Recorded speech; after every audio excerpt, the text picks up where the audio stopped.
let's kick it off with the tiers, starting with your tier one, the God tier. Who do you have tier one? Tier one obviously feels pretty chalk. It's Adley Rutschman. I mean, he's going top 50 in most drafts as he should be. So that's pretty easy. Tier one. If you have a top 50 pick, if you have two catcher leagues, he's definitely a target for me.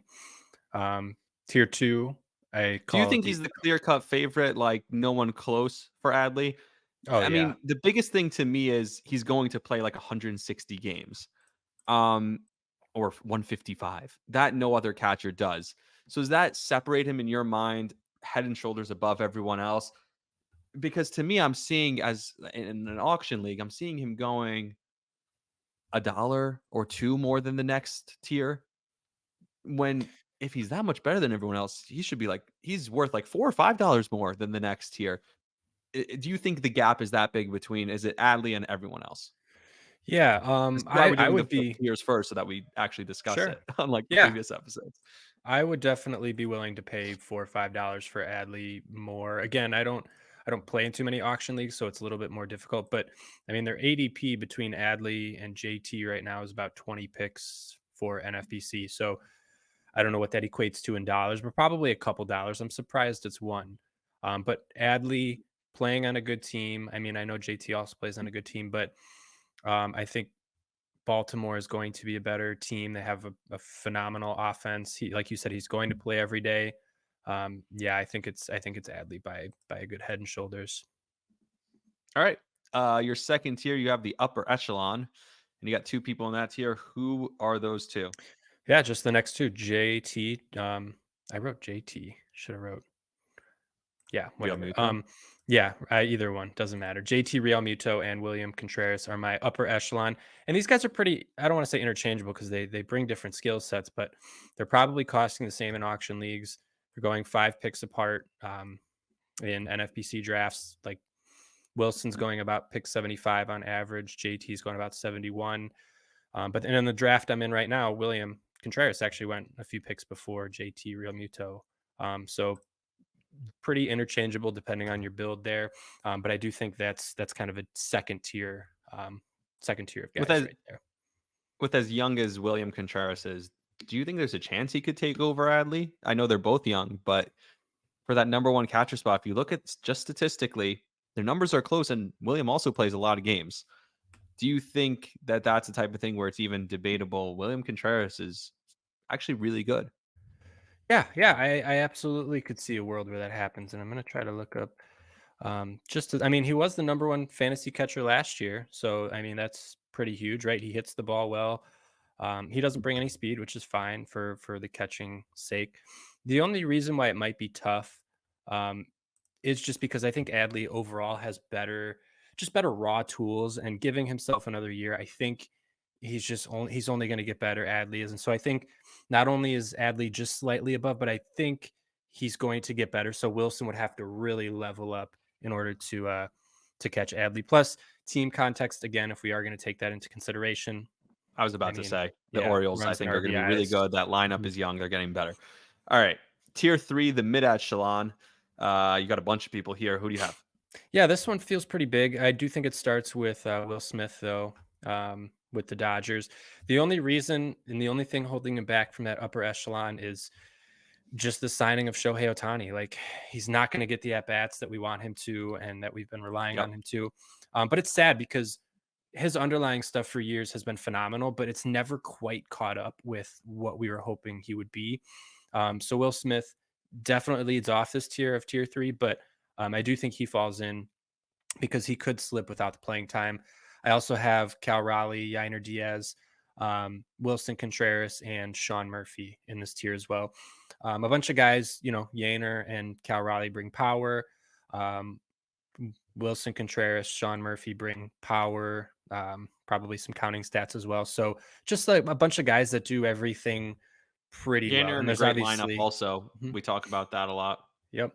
Yep, and I mean, he could hit 25, 30 home runs and I think he's gonna hit right in the middle of that lineup, you know? Exactly. And I feel like we haven't seen the potential with him yet. Like I think he's also another guy who's we haven't seen his ceiling yet. Yeah, 100% agree, and I'm gonna find myself chasing, Cal Raleigh and Wilson Contreras a lot, though. Yainer, as much as I love him too, his price is pretty high. Like it's not one that I'm crazy about paying. I mean, I have him ranked as the fifth catcher and he's going as the fifth catcher, but to pay a 105 price that maybe feels a little high and maybe not. But I'm not sure I'm ready to pay that when there is a guy like Cal Raleigh who I can get 30 picks later, or Wilson Contreras who's going 35 picks later, who also bring extremely good value.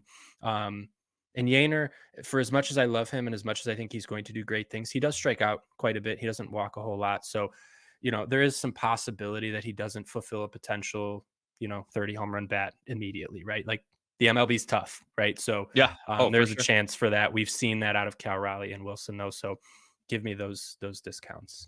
Yeah, and we'll talk about Cal Riley, Wilson Contreras also. I also do have a point that I want to make on JT. Um, but we'll get to those as we go. I want to continue for now with the tiers, and then we'll get into some of that stuff. Tier 4 says you still need to see them prove it, and you got a couple of people in there. Who are they? Yeah, so the two that I wrote down here are Francisco Alvarez and Logan O'Hoppe. I would also include in this tier Bo Naylor, Gabriel Moreno, Mhm. Kyber Ruiz, even Mitch Garver, Luis Campusano. Like there's a ton of guys that can kind of fall in this tier. But the two that I do want to highlight, Francisco Alvarez, obviously one of the big names that has come up from the prospect land last year, and I huge, didn't put huge him in power. any of my, like, sleeper lists because I feel like I've been too New York bias, East Coast bias. So, Trying to um, avoid. dude could have 35 home runs though. I mean, he last year he reminded me of rookie Gary Sanchez. I got to see him in person a few times. Um, again, again, I know that he still needs to prove it. That's why I think it's the perfect category for him. But I appreciate that we're talking about him because he's one of those guys who can be in the Cal Riley category when it comes to just rare power that you don't see at the catcher position.